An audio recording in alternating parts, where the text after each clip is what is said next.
importante es que tú estés aquí con nosotros.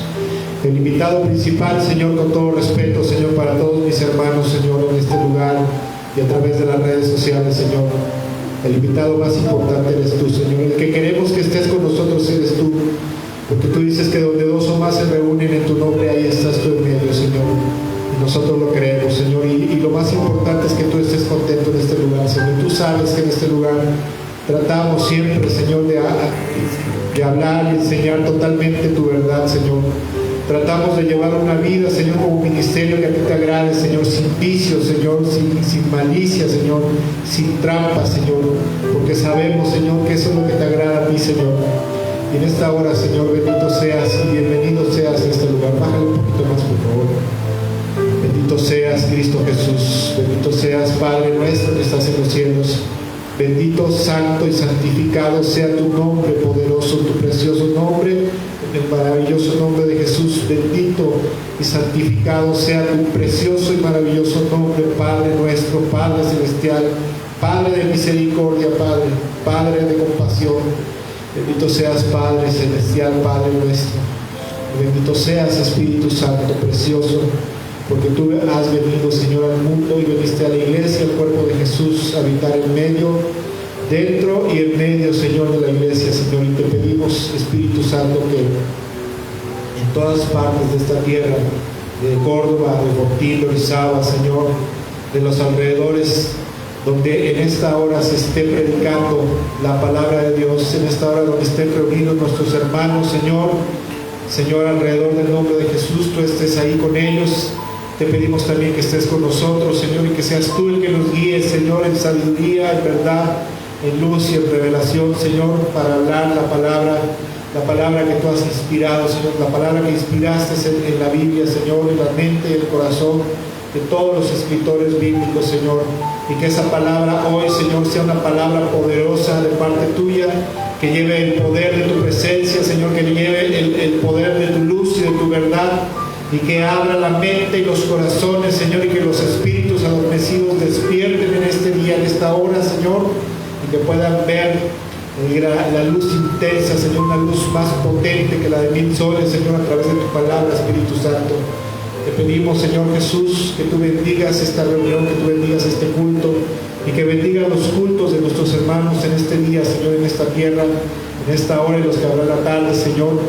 Guarda a tu pueblo, Señor, protégelo de las amenazas del enemigo, Señor, de los embates del enemigo, Señor. Pues tu palabra dice, Señor, que tu reino, Señor, ha avanzado contra viento y marea, pero que la gente violenta, malvada y perversa se ha levantado en contra, Señor, de tu reino. Te rogamos también, Señor, que no permita, Señor, que tu pueblo, Señor, siga disminuyendo, Señor, porque sabemos que a raíz, Señor, de las artimañas de Satanás, a raíz del aislamiento social, a raíz de la pandemia, Señor, tu pueblo ha disminuido, Señor. Mucho hermano de nosotros, Señor, mucho pueblo tuyo, Señor, se han enfriado, Señor, han vuelto atrás, Señor. Ayúdales a volver, Señor, ayúdales a volver. Envía a tu siervo, Señor, envía obreros, Señor, ahí por las ovejas perdidas, y permite, Señor, que las ovejas perdidas quieran volver al camino, Señor. Bendito seas en el nombre maravilloso de Cristo Jesús. Amén, amén, amén. Y bueno, pues bienvenidos, buenas tardes. ¿Cómo están? Bien, qué bueno, gracias a Dios, bienvenidos. Pues y bienvenidos a los hermanos que nos están viendo, nos estarán viendo. Por ahí veo a Ari Ramos, bienvenida, buenas tardes. Qué bueno que estás acompañándonos. Bueno, pues en este día vamos a estar continuando con la serie titulada Siguiendo la voluntad de mi Señor, porque como decía yo en meses pasados, ¿verdad? Hace 1 o 2 meses aproximadamente, pues estuvimos hablando acerca de la fidelidad al Señor, estuvimos hablando acerca de ser obedientes con el Señor, pero a veces decimos, ¿y qué cosas son las que tengo que guardar? Y de ahí nació esta serie, así que permítanme tantito, vamos a hacer un ajuste técnico y ahorita continuamos.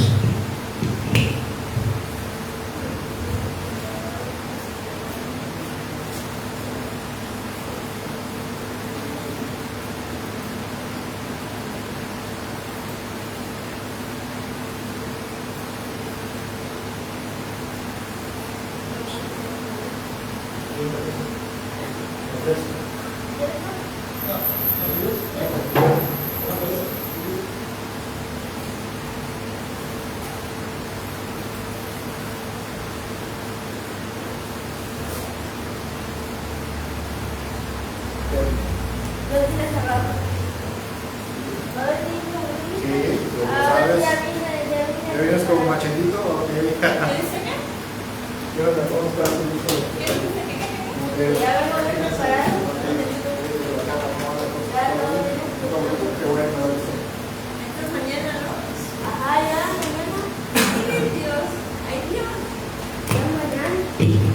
Bueno, pues como decía yo, bienvenidos, bienvenidos a los hermanos que nos están viendo y nos estarán viendo más adelante. En este día vamos a continuar, como decía yo, con la serie que estamos estudiando, ¿verdad? Es una serie en la cual a través de ella el Señor nos está enseñando cuál es su voluntad y qué cosas son las que quiere que pongamos por obra y qué cosas son las que quiere que no hagamos, para que estemos dentro de su gracia, dentro de su amor, su misericordia. Jesús dijo, en una ocasión le dijo a sus discípulos: si ustedes guardan mis mandamientos, permanecerán en mi amor, así como yo obedezco al Padre y permanezco en su amor. Es indispensable que los cristianos, los hijos de Dios, guardemos la voluntad de Dios, ¿verdad? Los mandamientos de nuestro Señor Jesucristo también, para que permanezcamos en el amor de Dios. Jesús dijo también: mis palabras que yo les hablo no son mías tanto solamente, sino son del Padre que me ha enviado. Pero antes de empezar vamos a tener una pequeña trivia bíblica, ¿verdad? Vamos a ver la primera pregunta, por favor. La primera pregunta de la trivia bíblica, que dice de la siguiente manera. Hoy vamos a estar hablando de Noé. Dice: ¿cuál libro del Antiguo Testamento cuenta la historia de Noé y acerca del arca? ¿Cuál es el libro que habla acerca de Noé y acerca del arca? Génesis, ¿sí? ¿Qué dice acá? Génesis. Éxodo, Levítico, ¿cuál? Bueno, vamos a ver qué dice. Estamos aquí para aprender, acuérdense. No se trata de que nadie se sienta avergonzado, estamos para aprender. Vamos a ver qué dice la respuesta. Dice Génesis capítulo 6, precisamente. En el libro de Génesis, en el capítulo 6, es donde se habla acerca de la historia de Noé y el arca, ¿verdad? No, cuidado, porque luego les preguntan ¿de qué tamaño era, cuántos animales entraban al arca de Moisés? Y es luego una pregunta capciosa, ¿verdad? Que se hace. Siguiente pregunta número 2. Dice: ¿cómo se llamaban los hijos de Noé? Tuvo 3 nada más, no tantos.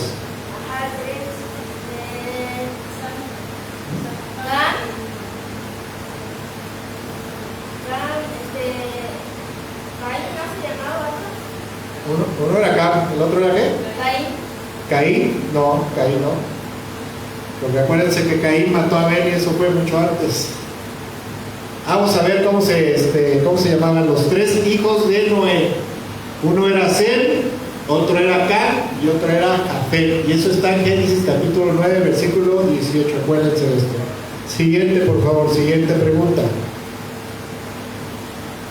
Dice, una bien fácil: ¿cuántos años vivió Noé?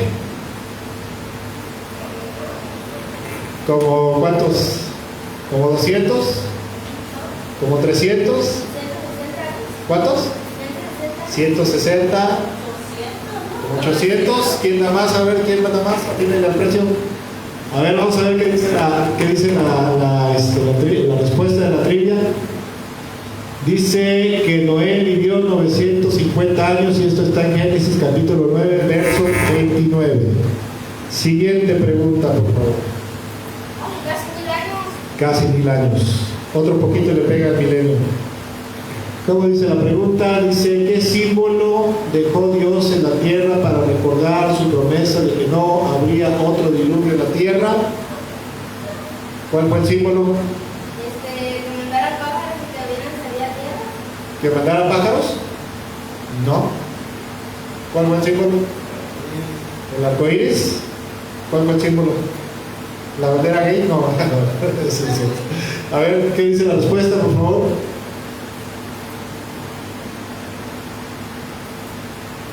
Dice el arco iris. Eso está en Génesis capítulo 9, versículo 11 al 16. Alison, por favor, la siguiente. Dice, siguiente pregunta.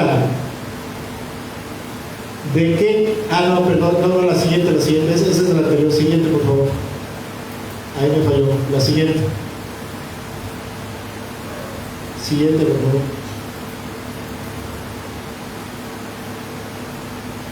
¿Cuál fue el primer animal que Noé soltó estando aún en el arca luego del diluvio? Hubo dos, pero hubo uno que soltó primero para que saliera a explorar. Un pájaro.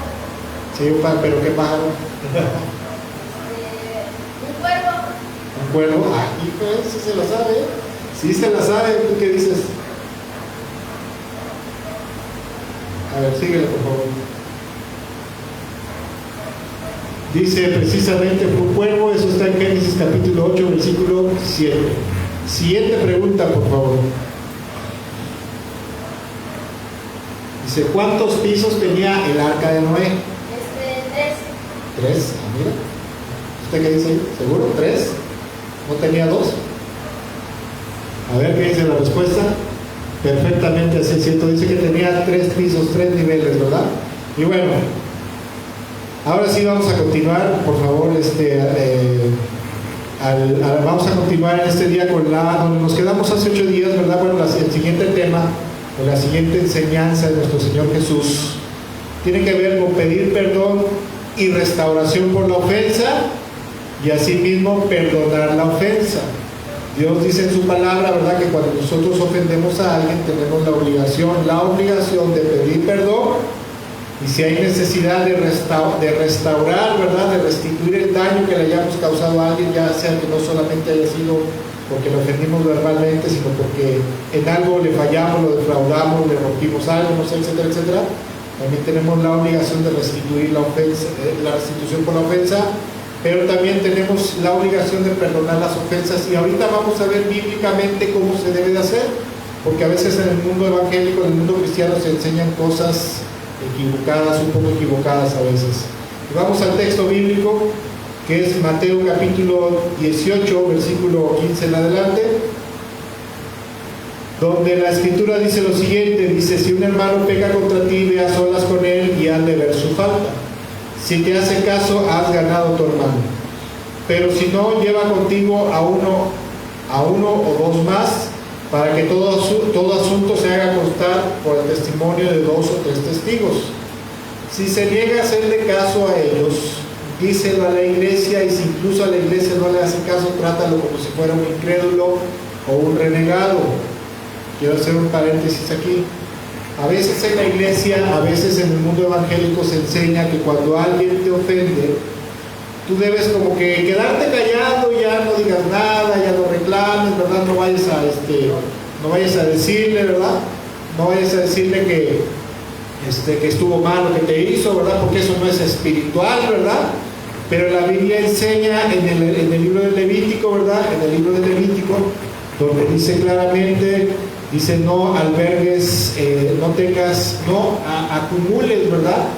Que no se generen odios ni resentimientos ocultos con tu prójimo, sino ves y aclara las cosas con él, ¿sí? Obviamente no vas a llegar a los sombrerazos, a los tapaderazos, a los insultos, ¿verdad? Vas a llegar, ¿verdad?, a los mejores términos que se pueda, ¿verdad? Eso lo dice en Levítico 19, y vas a llegar y vas a aclarar las cosas con él. Por eso el Señor Jesucristo en esta porción bíblica dice, si un hermano peca contra ti, primero ve a solas con él y trata de hacerle ver su falta. Si él hace caso, si él te reconoce que estuvo mal, ¿verdad?, y te dice, hermano, discúlpame, pues ya se han resuelto las cosas, se ha resuelto el problema.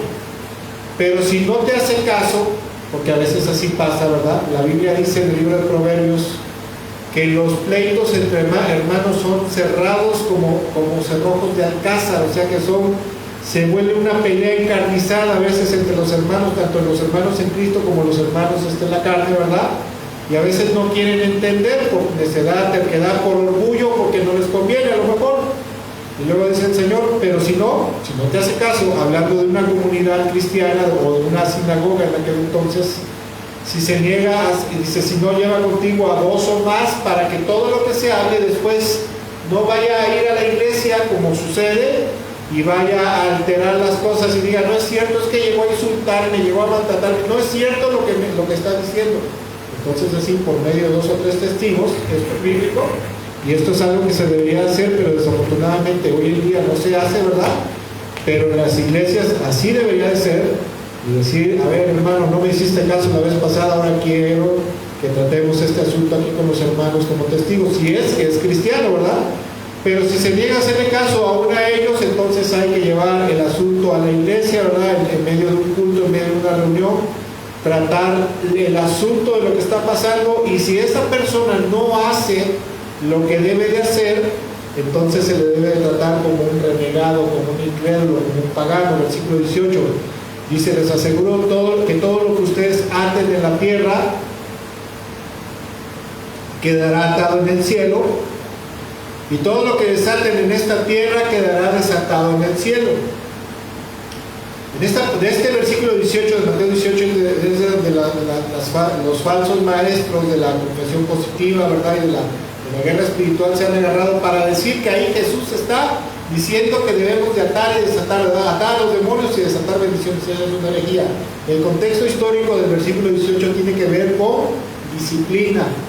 Atar a alguien, ¿verdad? Cuando ellos los ataban, ¿verdad? Porque se hacía una asamblea, a lo mejor especial, un culto normal. Se trataba el asunto, fulano no quiere comportarse bien, ¿verdad? Fulano no quiere restituir el daño que me hizo, no me quiere devolver el dinero que le presté, no me quiere componer el aparato que le presté, ¿verdad? Entonces, si lo confrontaba la iglesia, si le llamaba la atención ahí, se le llamaba en medio de la iglesia la atención por ser cristiano, por ser hermano, miembro de esa comunidad. Esto se debía y se hacía en todas las comunidades judías, ¿verdad? Todas las sinagogas. La palabra sinagoga significa asamblea. Entonces, si no hacía caso, entonces se le ataba, o sea, se le sujetaba a disciplina y se le excomulgaba, se le expulsaba de la comunión de la iglesia. Y entonces, si se le expulsaba, ¿verdad? Si se le ataba la disciplina, también Dios lo sujetaba a disciplina, y eso es lo que la Biblia, el apóstol Pablo dice: fulano y perengano por andar de rebeldes, esto, el otro, paganotes y carnales, los entregué a Satanás. Eso es lo que significa atar. Y luego dice: todo lo que desate en la tierra quedará desatado. Obviamente, cuando el hermano se arrepentía después de que el diablo le daba una buena revolcada, ¿verdad? Porque esto es real.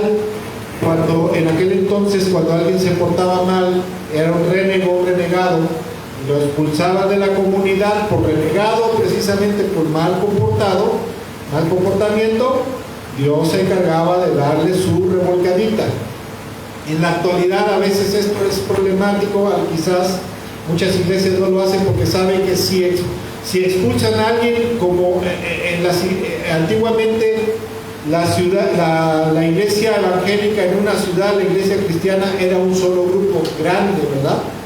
Que a veces se componía de hogares o de células, como llamamos hoy, ¿verdad? Pero al fin y al cabo era un solo grupo en cada ciudad. En la actualidad hay muchas iglesias en una comunidad, en una ciudad, ¿verdad? Y si alguien es expulsado, lo que más fácil se le hace es irse a otra iglesia.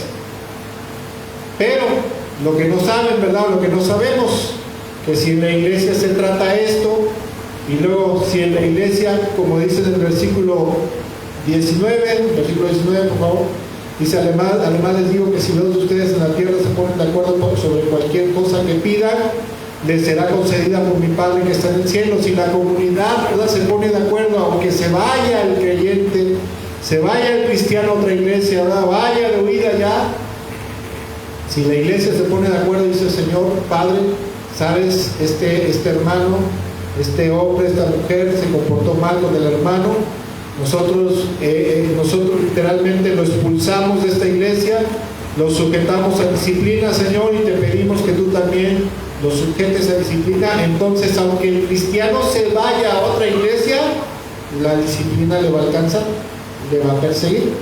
Por eso se dice que siempre cuando va uno a salir de una iglesia, lo mejor es salir en buenos términos, dar las gracias y no dejar nada de cabos sueltos, porque si no, si el cristiano se larga a otra iglesia sin haber arreglado los cabos sueltos que dejó en otro lugar, ¿verdad?, si tuvo problemas y se salió por haber ofendido, no porque lo hayan ofendido, lo hayan maltratado, lo hayan transado,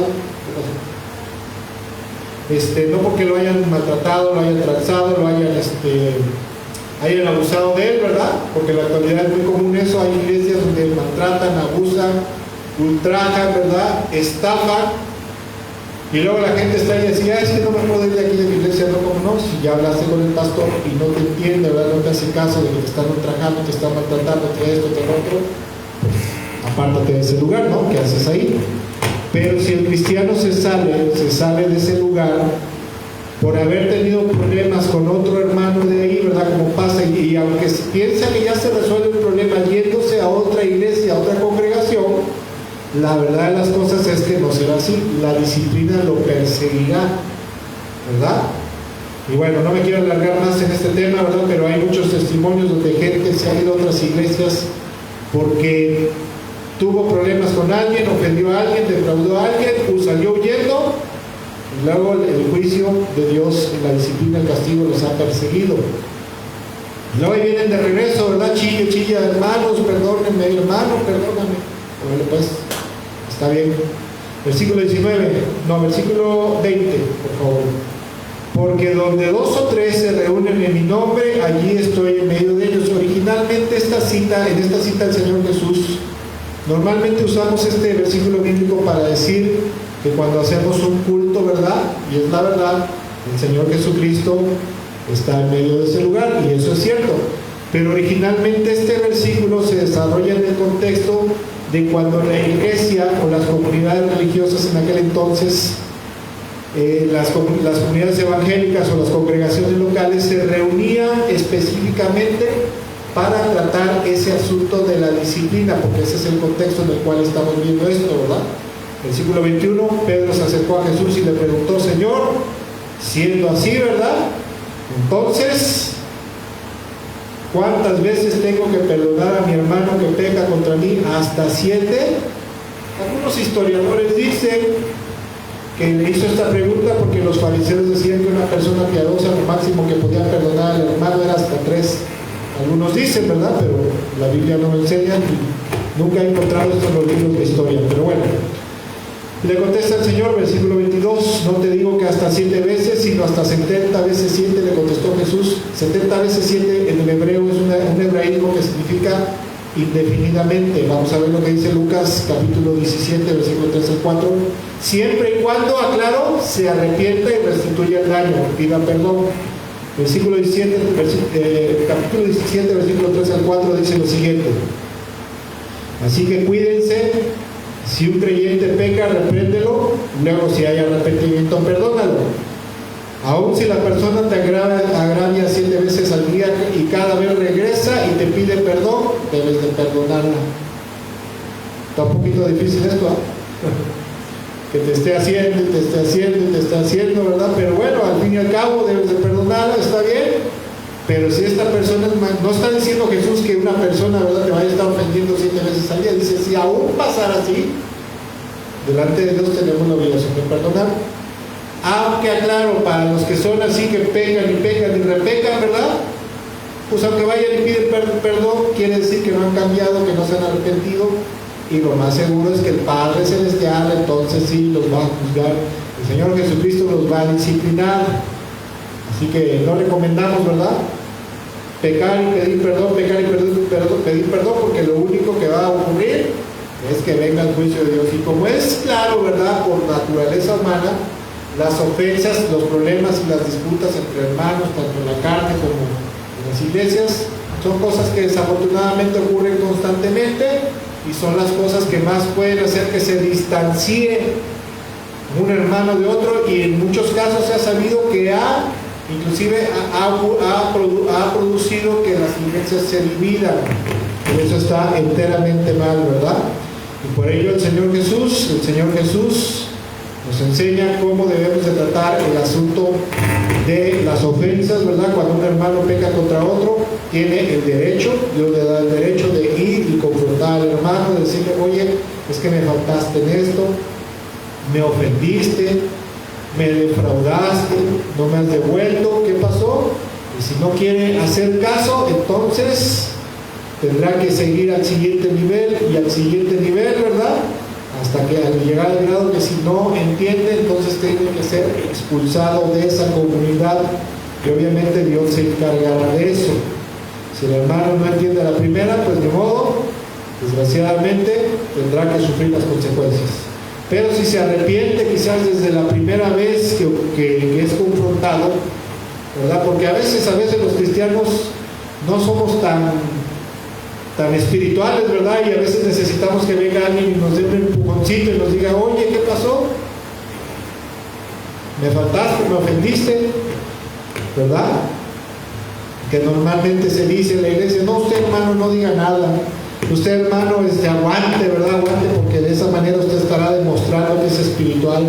Si lo transó el hermano fulano de tal, ¿verdad? Si lo transó el pastor fulano de tal, si esto, si el otro, usted aguante porque eso es espiritual. Dios dice en su palabra que lo más sano y lo más conveniente y lo más justo es ir y confrontar a la persona en son de paz, ¿verdad? Obviamente, y ojalá quiera entender.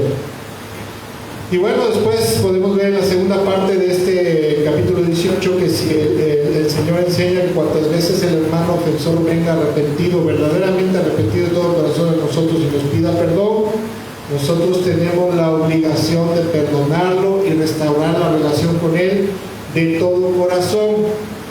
Porque si no lo hacemos de todo corazón o nos negamos, porque es normal, como decía el proverbio, dice que los pleitos entre hermanos son como cerrojos de alcázar, ¿verdad? Son cerrados, son fuertes, son problemas, dificultades que a veces son muy difíciles de resolver, obviamente por el amor que hay a veces entre los hermanos cuando es dañado, ¿verdad? A veces se endurece el corazón y la gente no quiere perdonar. Y luego lo clásico que decimos, pues, que te perdone Dios porque yo no soy quien para perdonarte, ¿verdad? Ya con Dios, ¿verdad? Y el Señor dice que si hacemos eso, va a haber problemas. Hay una parábola que no voy a contar ahorita, pero es la parábola del siervo que no quiso perdonar a su consiervo, y creo que la mayoría ya la conocemos. Está ahí mismo en Mateo 18, dice que un rey le perdona una deuda muy grande a un hombre cuando hace cuentas con él. Después ese hombre se encuentra a otro hombre que le debía una deuda ínfima, menor, y lo obliga a que se la pague, lo echa a la cárcel, ¿verdad? Lo maltrata, lo zarandea, y los demás consiervos se dan cuenta y van y le dicen al rey, y el rey lo manda enfurecido, lo manda a traer, y le dice: siervo malvado, yo te perdoné toda esta deuda, ¿tú por qué no pudiste haberle perdonado esta deuda a tu consiervo? Entonces por eso ahora te entregaré, ¿verdad? Te entregaré a los atormentadores hasta que pagues hasta el último cuadrante, hasta la última monedita. Con ello Dios nos enseña que debemos, cuando el hermano viene arrepentido con nosotros, debemos de perdonarle de todo corazón, porque si no, entonces el mismo Padre Celestial, porque el Señor dice: así le hará mi Padre Celestial a todos aquellos que se nieguen a perdonar de todo corazón a sus hermanos. ¿Queda claro esto? ¿Queda claro? Y bueno, desgraciadamente, como decía yo, muchas veces cristianos somos rencorosos, pero no debemos de dar lugar al rencor, ¿verdad? Al resentimiento, porque la Biblia dice que el que da lugar a la ira, al enojo, al resentimiento, etcétera, etcétera, le da lugar al diablo. Y la Biblia dice: no caiga el sol sobre su enojo, o sea, que no llegue la noche y ustedes permanezcan enojados, porque eso le da cabida a Satanás. Y también otra cosa muy importante dentro de este punto del perdón de las ofensas es que delante de Dios lo más justo, porque así es lo que Dios dice, es que haya restitución cuando hubiéramos causado algún daño a alguien, ¿verdad? A veces es muy común que nos prestan algo, ¿verdad? La hermana Chanita a la hermana Juanita le presta su topper, el topper que le había regalado su tatarabuelita, ¿verdad? Y le dice: hermana, me lo cuida mucho, por favor, no le vaya a pasar nada porque era de mi tatarabuelita. Y resulta que la otra hermana, cuando se lo entrega todo chueco, todo quemado, ¿verdad? Porque se le fue el avión y lo dejó en la estufa. Dice: ay, hermana, le dije: sí, pero pues es que, hermana, usted sabe, el diablo metió la cola, aquí está, que Dios le bendiga, ¿verdad? En vez de que le restituyera el daño, ¿sabe qué? Aquí está otro, ya no le puedo devolver el mismo, pero aquí está otro, nuevo, mejor, perdón por haberle dañado. Dice en Levítico capítulo 6, capítulo 6, versículo 1 al 7, dice: entonces el Señor le dijo a Moisés: supongamos que uno de ustedes peca contra su socio y es infiel al Señor. Supongamos que comete una estafa en un trato que involucra un depósito en garantía, o roba, o comete fraude, o encuentra un objeto perdido y luego se niega a haberlo encontrado, o miente después de haber jurado decir la verdad, o comete cualquier otro pecado como estos. Si has pecado en cualquiera de estas formas, eres culpable. Debes devolver lo que robaste o el dinero que tomaste mediante la extorsión o el depósito recibido en garantía. Versículo 4. ¿Sí? Dale. No, para adelante. Adelante. ¿Es todo lo que hay arriba?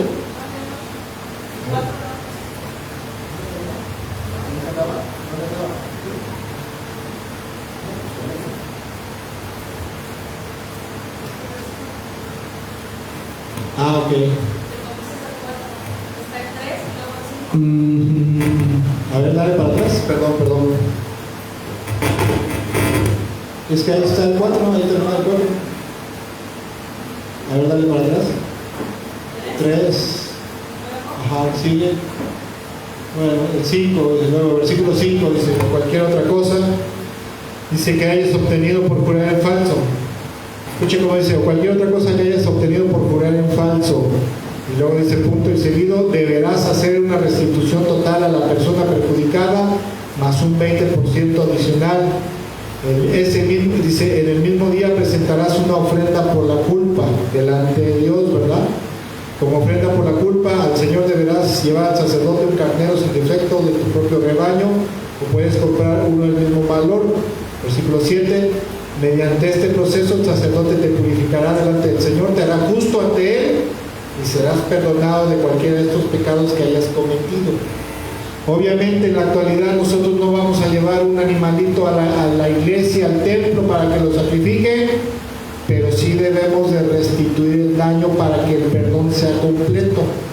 Romanos 13, verso 8, dice, no deban nada a nadie, excepto el deber de amarse unos a otros. Si aman a su prójimo, cumplen con las exigencias de la ley de Dios. Hay algo que quiero aclarar aquí, porque a veces esto no se enseña, o a veces se malentiende. Cuando yo me convertí a Cristo, ¿verdad? A mí me llamó mucho la atención el testimonio de un muchacho que dijo lo siguiente. Cuando yo me convertí, antes de ser cristiano, cuando tendría yo como 17, 18 años, yo le había hecho muchas cosas malas, pero a un señor de una tienda le había robado en varias ocasiones varias cosas. Y entonces mi papá, que es cristiano, ¿verdad? Cuando me convertí, me arrepentí, le conté todo lo que había hecho, y mi papá me dijo, ¿sabes qué, hijo? Debes de ir con el señor de la tienda y decirle lo que pasó y pedirle perdón, pero una vez que le pidas perdón le debes de pagar, le debes de restituir el daño que le causaste. Y papá, pero me voy a meter en problemas, hijo, pero tienes que hacerlo porque debes de restituir el daño. Bueno, efectivamente fue con el papá, con el hijo, y le digo, señor, quiero hablar con usted. ¿Qué tal? ¿Cómo está usted? Mi hijo quiere hablar con usted. Dice, ¿qué pasó? Y ya el chamaco se le caía la cara de vergüenza y le dijo, ¿sabe qué, señor? La verdad quiero pedirle perdón. ¿Pero por qué? Porque mire, en varias ocasiones usted no se dio cuenta, pero yo le robé gancito, le robé esto, le robé el otro, y pues estoy muy arrepentido, le he pedido perdón a Dios y ahora quiero pedirle perdón a usted, pero también, mire, quiero pagarle todo lo que le robé, y si le debo algo más o le debo pagar algo más, pues se lo pagaré, ¿no? El señor se quedó así y dice, ay muchacho, ¿cómo se te ocurre hacer esto, que lo otro, que aquí, que allá? No, ya muere. Y el muchacho le dijo, no señor, yo tengo la obligación delante de Dios de pagarle a usted lo que le debo. ¿Cuánto es lo que le debo? No, pues ¿qué agarraste? No, pues esto es tanto. El muchacho se lo pagó y le dijo, mire, todavía por las tonteras que hice, le dejo 50 pesos más. Y bueno, con esto podemos ver que verdaderamente, pero aparte de eso, ¿verdad? Con esto podemos ver que a veces cuando se da, ¿verdad?, entre hermanos que ocurren estos casos, vamos, le pedimos perdón, pero no consideramos el asunto de la restitución si es que le debemos algo al hermano, ¿verdad? Y solamente cuando le debemos algo, por ejemplo, o algo hay que arreglar por ahí, es cuando viene la paz La justicia, la Biblia enseña que la justicia trae paz en la tierra. Y cuando nosotros hacemos lo justo y adecuado delante de Dios, solamente vendrá la paz de los hermanos, ¿verdad? Porque eso llena el corazón de los hermanos. Entonces, para que el perdón sea completo y aceptable tanto delante de Dios como delante de los hermanos o de la gente allá afuera, ¿verdad? Una de las cosas que los cristianos deben de hacer, también aparte de pedir perdón por la ofensa o por el daño causado, debemos de restituir el daño que causamos. Si fue una ofensa, fue un insulto, un maltrato, bueno, con el ofrecimiento, perdón, con la petición de perdón, será más que suficiente. Pero si le defraudamos en algo, le echamos a perder algo a la persona, le debemos algo, tenemos que restituírselo para que entonces el perdón de Dios sea completo, nuestro pecado sea perdonado, sea borrado, y ya no venga la maldición, sino venga la bendición y la gracia de Dios. ¿Queda claro esto? ¿Queda claro? Así debe ser. En alguna ocasión me acuerdo, ¿verdad? Luego cada gente me pidieron prestado un asador muy bonito que me habían regalado. Se los presté a unos hermanos de la iglesia, hicieron su carnita asada, y cuando me lo regresaron todo quemado de las asas de madera, porque algunos asadores las asas son de madera, me lo echaron a perder todo, ¿verdad? Y todavía cuando le reclamé, porque era un líder de esa iglesia, cuando le dije, oye, ¿por qué le hicieron esto? Ay, pues está bien, dinos cuánto es y te lo pagamos, ¿verdad? Todavía con una pésima actitud. Eso no debe de ser así. Si ofendemos, si lastimamos, si perjudicamos a alguien, debemos de tener una actitud humilde con la gente, porque eso demuestra que estamos arrepentidos. Si tenemos una actitud soberbia y altanera, eso demuestra que no hay arrepentimiento. Siguiente mandamiento de parte del Señor: no ofender a nadie, y si ofendemos, debemos pedir perdón. Mateo capítulo 5, versículo 21 al 24. Han oído que a nuestros antepasados se les dijo: no asesines, si cometes asesinato quedarás sujeto a juicio. Pero yo digo, si aún te enojas con alguien, quedarás sujeto a juicio. Si llamas a alguien idiota, en el arameo era raca, ¿verdad?, que significa necio o inútil, corres peligro de que te lleven ante el tribunal. Y si maldices a alguien, aquí la palabra maldecir es decirle a alguien idiota, estúpido, y se corres el peligro de caer en los fuegos del infierno, versículo 23.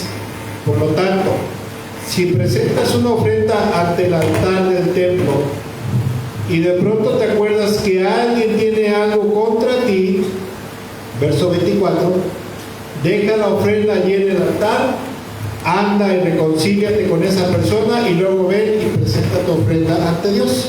Por ejemplo, es bien sabido que cuando nos enojamos con alguien, generalmente tenemos la tendencia a maldecir a alguien, ¿verdad? O sea, a ofenderlo, a decirle eres esto, eres el otro, etcétera, etcétera, y de frente, de lleno, Dios dice, el Señor dice, esto está mal. Perdón, estaba fallando. Ahí está. De frente les digo, el Señor dice, esto está mal, ¿verdad? Eso está mal. Porque lo que tendemos a hacer cuando nos enojamos con alguien, nos enfurecemos, que no debemos de llegar a la furia, es desquitarnos ofendiendo a esa persona con alguna mala palabra.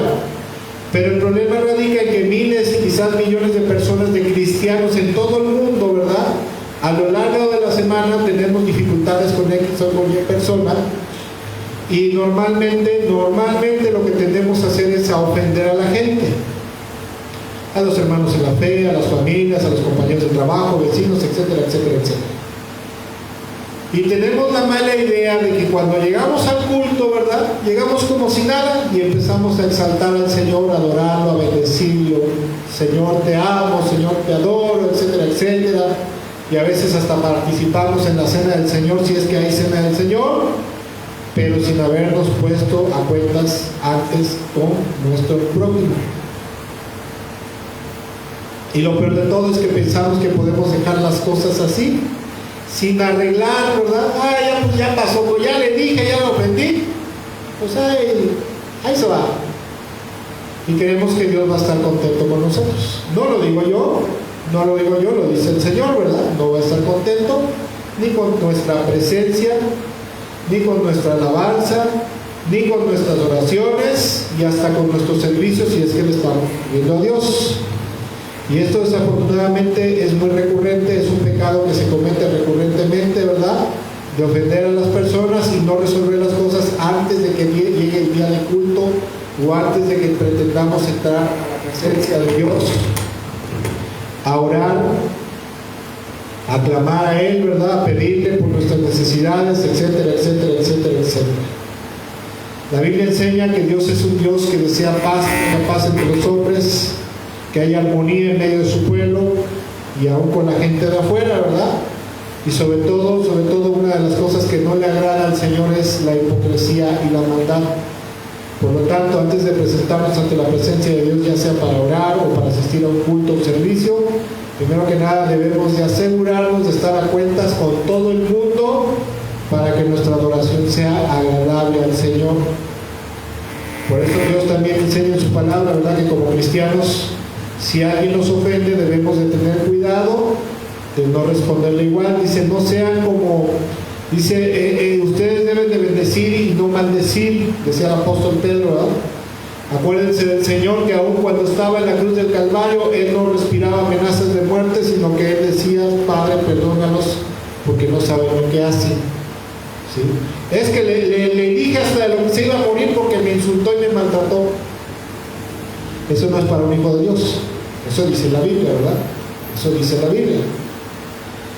¿Hasta aquí alguna pregunta, comentario? ¿No? Estamos bien. Bueno, vamos al siguiente, que es ser compasivo con los necesitados del pueblo de Dios y de la gente en general. Mateo capítulo 25, versículo 31 al 40. Anoche, antes de seguir, comento esto, anoche estaba yo platicando con una hermana, ¿verdad? Una hermana en Cristo. Y me decía, hermano, me dice, ¿por qué será que las iglesias donde se predica correctamente, sanamente, sana doctrina, una sana enseñanza, la luz y la verdad, pues a veces esos ministerios no son tan aceptados en medio del cuerpo de Cristo, en medio del mundo evangélico? Le digo, pues por lo mismo de que se enseña correctamente, ¿verdad? Porque la doctrina de Jesús es pesadita, ¿verdad? Y en la actualidad mucha gente cristiana anda como chapulines brincando de iglesia en iglesia, buscando donde no los reprendan por el pecado, ¿no? Donde no se ataque el pecado, ¿verdad? Donde no se le corrija a la gente y donde se les hable de amor, paz, gozo, prosperidad, bendición, promesas, etcétera, etcétera, pero sin que se confronte el pecado, ¿verdad? Cuando en una iglesia se habla, se confronta el pecado y se enseña lo correcto, la gente muchas veces se siente aludida, se siente mal y dice, aquí no me agrada, aquí no me gusta, porque aquí tiran muy duro, ¿verdad? Pero bueno, eso ya es problema de cada quien. Mateo capítulo 25, versículo 31 al 40 dice lo siguiente: pero cuando el Hijo del Hombre venga en su gloria acompañado de todos los ángeles, entonces se sentará en su trono glorioso. Todas las naciones se reunirán en su presencia y Él separará a la gente como un pastor separa las ovejas de las cabras. Pondrá las ovejas a su derecha y las cabras o los cabritos a su izquierda. O sea, los canijillos, ¿verdad? Entonces el rey dirá, versículo 34, a los que estén a su derecha: vengan ustedes que son benditos de mi Padre, hereden el reino preparado para ustedes desde la creación del mundo. Pues tuve hambre y me alimentaron, tuve sed y me dieron de beber, fui extranjero y me invitaron a su hogar, estuve desnudo y me dieron ropa, estuve enfermo y me cuidaron, estuve en prisión y me visitaron. Entonces esas personas justas responderán: Señor, ¿en qué momento te vimos con hambre, o te alimentamos, o con sed, o te dimos algo de beber? O te vimos como extranjero y te brindamos hospitalidad, o te vimos desnudo y te dimos ropa, o te vimos enfermo o en prisión y te visitamos. Versículo 40, entonces el rey dirá: les digo la verdad, cuando hicieron alguna de estas cosas al más insignificante de estos, mis hermanos, lo hicieron a mí, lo hicieron por mí, ¿verdad? Y este es otro de los mandamientos esenciales de nuestro Señor Jesucristo, el de ser generosos y bondadosos con los pobres y necesitados. cuando el creyente, el cristiano, tiene la posibilidad de hacerlo, ¿verdad? Porque hay veces que por más que tengas deseos en tu corazón de hacer las cosas, a veces no puedes porque te faltan recursos. Por ejemplo, nosotros desde hace mucho tiempo hemos tenido el deseo de salir en las noches frías de diciembre a llevar a formar un ministerio para llevarle ropas, cobijas, comida a la gente pobre en la calle, pero desafortunadamente nos han faltado dos cosas: recursos económicos y gente que nos apoye. Y aunque tengas muy buenos planes, muy buenos deseos, a veces no te lo permiten, pero la Biblia enseña que si hay un hermano prominente, ¿verdad?, o hermanos prominentes dentro del cuerpo de Cristo, dice que deben de compartir lo que Dios les ha dado con los que son verdaderamente pobres y necesitados en la iglesia. Otro gran problema que hay dentro del cuerpo de Cristo, y más en aquellos creyentes que se sienten que son de la alta, ¿verdad?, de la alta sociedad, o que son de la high, como se dice, o que son muy nice, es precisamente esto de que desafortunadamente en la actualidad en el cuerpo de Cristo se han formado grupos donde solamente se congregan los hermanos ricos o los hermanos de la high para no juntarse con los pobretones, ¿sí? Porque ellos son pertenecientes a una congregación de ricos y ahí en ese lugar no quieren tener gente pobre. Puede ser por dos causas: porque se sienten mucho, ¿verdad?, por soberbia y orgullo, o porque no quieren ser generosos con la gente pobre. Se cuenta la historia de un pastor que se hizo pasar por pordiosero al inicio de un culto cristiano. 20 minutos antes del servicio, de que iniciara el servicio, se disfraza, ¿verdad? Bueno, ya estaba disfrazado, entra a una iglesia muy grande, se le ocurre irse a sentar hasta adelante, ¿verdad? Y como era de esperarse, los sugieres ungidos por el Señor y algunos miembros de la iglesia no lo querían dejar pasar porque estaba todo mugroso. Y aparte de eso, ¿verdad?, le dijeron que se fuera a la parte de atrás, porque ese día sería presentado el nuevo pastor que se quedaría a cargo de esa iglesia. Entonces prácticamente los sugieres no querían que ese pordiosero, todo sucio, ¿verdad?, todo chilapastroso, no querían que se quedara ahí hasta adelante, porque ellos decían: es que va a ser una vergüenza que lo vea el nuevo pastor, ¿verdad? No queremos ver ese esperpento aquí, ¿verdad? Entonces al final lo mandaron para el fondo de las instalaciones. ¿Cuál sería la sorpresa, verdad? Que empezó la alabanza, vino la oración, vinieron los anuncios, y cuando el pastor, el obispo, ¿verdad?, que era el supervisor, hace el llamado para presentar al nuevo pastor, resulta que por un lado, ¿verdad?, de la plataforma entra el pordiosero. Le dicen: buenas tardes, hermanos, les presento al nuevo pastor que vino disfrazado hoy y él tiene un mensaje para ustedes en este día. Resulta que el pastor les dice: bueno, hermanos, bienvenidos, ¿verdad? Qué bueno que estamos aquí. Yo me disfracé para hacer un experimento social cristiano, ¿verdad? Y en este día vamos a hablar acerca de la misericordia hacia el prójimo. Y toma la pichón. Casi media iglesia se le caía la cara de vergüenza. Pero bueno, así como en estos casos en la actualidad hay casos por miles, muchos cristianos muestran repudio por los menos favorecidos y a veces hasta muestran su rechazo. Y como dice Proverbios 19, versículo 7, por favor. Proverbios 19, verso 7, dice: al pobre ni sus hermanos lo quieren, mucho menos lo buscan sus amigos. Cuando más los necesita, no están para ayudarlo. Y desgraciadamente, desafortunadamente, el mundo evangélico, no el mundo cristiano, no el cuerpo de Cristo real y verdadero, el mundo evangélico actual, el mundo religioso evangélico, así es.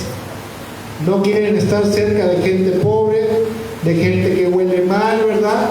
No quieren ir a predicar a un lugar donde es una choza, ¿verdad?, que se están cayendo las láminas y son solamente banquitas de palos, ¿verdad?, de tablas, sino quieren un escenario lujoso, quieren instalaciones de lujo, ¿verdad?, quieren tener puro hermano bendecido, prosperado y sobreabundado. Y aparte de eso, los hermanos no quieren relacionarse con gente pobre, como decía yo, por dos causas: por orgullo, por soberbia, y por codicia y avaricia, ¿verdad? Y es importante entender que la conclusión de esta parábola, ¿verdad? La parábola que dice el Señor de que cuando regrese el Hijo de Dios va a apartar a los cabritos y a las ovejas, la conclusión de esto es que habrá juicio y condenación para aquellos hermanos que se negaron a mostrar misericordia y bondad para con todos los afligidos y necesitados en esta tierra, tanto hermanos como gente en general. Mateo capítulo 25, versículo 45 al 46. Y él responderá: les digo la verdad, cuando se negaron a ayudar al más significante de estos, o sea, de estos mis hermanos, dice, mis hermanos se negaron a ayudarme a mí, y ellos irán al castigo eterno, pero los justos entrarán en la vida eterna. La vida eterna en Cristo va más allá de rituales religiosos, de ceremonias, y la vida en Cristo, verdaderamente la vida de paz, de gozo, de justicia y de amor y de misericordia, se debe de manifestar a través de acciones justas y misericordiosas. Hace como un mes aproximadamente estuvimos hablando acerca de una porción del libro de Santiago donde dice que la fe sin obras está muerta. Por un lado, la fe cristiana sin acciones justas, acciones santas y sin actos de compasión y de misericordia hacia la gente, no es una fe cristiana verdadera, es algo que está muerto, ¿sí? Y como decíamos, ¿verdad? Como decía yo, acabo de mencionar la historia del pastor, el pastor que se disfrazó para probarlos, para ver qué tan misericordiosos y compasivos eran en esa iglesia, y halló que estaban bien tronados, bien pelados en compasión y misericordia, porque se dice que la iglesia debe de ser un lugar de refugio para la gente, no un lugar de condenación, un lugar de rechazo. Eso es diabólico, ¿sí? Y a veces, desgraciadamente, el cristiano, el evangélico, muchas veces le vamos tirando a un estilo de vida casi farisaico. Como mencionaba yo hace rato, la doctrina cristiana, la doctrina evangélica es algo difícil, es algo pesadito de llevar, ¿verdad? Por eso es que las iglesias donde se predica una doctrina, anoche me decía una hermano, llegaron a la iglesia unos hermanos así, que querían a fuerza, ¿verdad?, que hiciéramos guerra espiritual, que declaráramos, que decretáramos, etcétera, etcétera, que atáramos maldiciones para que les fuera bien, para que tuvieran bendiciones, para que hubiera avivamiento. Y como no hicimos lo que querían, porque les explicamos que estaba mal, eso que era antibíblico, que no era de Dios, se fueron de la iglesia. Y me decía, hermano, y así como ellos otros. Y le decía a mi hermana, lo que pasa es que la gente en la actualidad, la gente evangélica está muy mal enseñada, está muy mal adoctrinada, ¿verdad? Y está muy mañosa. Y obviamente iglesias como la suya, ¿verdad?, donde también se predica la sana doctrina, se predican sanas enseñanzas bíblicas, pues obviamente la gente no le agrada. Y esto no es nuevo. En el tiempo de Jesús la Biblia dice que le seguían a Jesús multitudes. Y cuando Él les enseñaba la verdad, pero la verdad que venía de parte de Dios, ¿verdad?, el corazón de Dios, la gente le daba la espalda, la gente los abandonaba. ¿Por qué? Porque la vida en Cristo sí es un poco difícil a veces de llevar, pero el que entra por la puerta angosta y anda por el camino angosto, entrará al reino de los cielos algún día. ¿Queda claro esto? ¿Queda claro? Hermanos que están allá, ¿qué tal, Gaby? ¿Cómo estás? Dios te bendiga, qué bueno que estás aquí, ¿verdad? Esperamos que les haya sido de bendición esta enseñanza. En este día vamos a terminar un poquito más temprano, ¿verdad?, unos minutos antes, pero bueno, ¿hasta aquí alguna pregunta? ¿Hasta aquí algún comentario? ¿Nada? Bueno, pues vamos a orar, vamos a terminar este tiempo orando,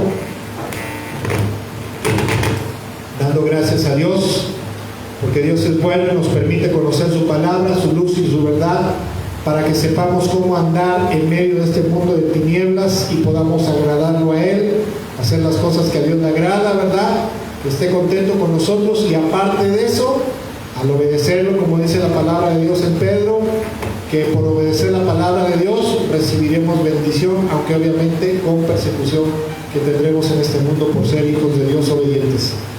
Padre nuestro que estás en los cielos, te damos muchas gracias en esta noche, en esta tarde, perdón. Te damos muchas gracias por tu compasión, tu misericordia, tu bondad, tu gracia, tu favor.